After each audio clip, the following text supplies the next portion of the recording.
Hi, this is Tiana Despain, and I'm going to be going over the sorting algorithm, Lab 8. Let's pull up our terminal here. We've got some long lists. So we'll start with our first trial, and that's going to be an empty list. And an assertion error comes back saying the file is empty. We will do the next one, which is number 2, a list with one element, and that is going to be called trivial. And there it is, it's printed, just the one element. Our next one, number 3, will be a small list of languages here. There it is. Our fourth one is going to be a medium list with states.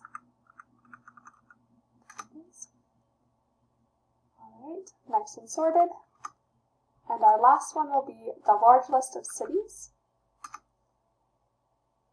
Scroll to the top of the list here. Here's the whole list. There you go.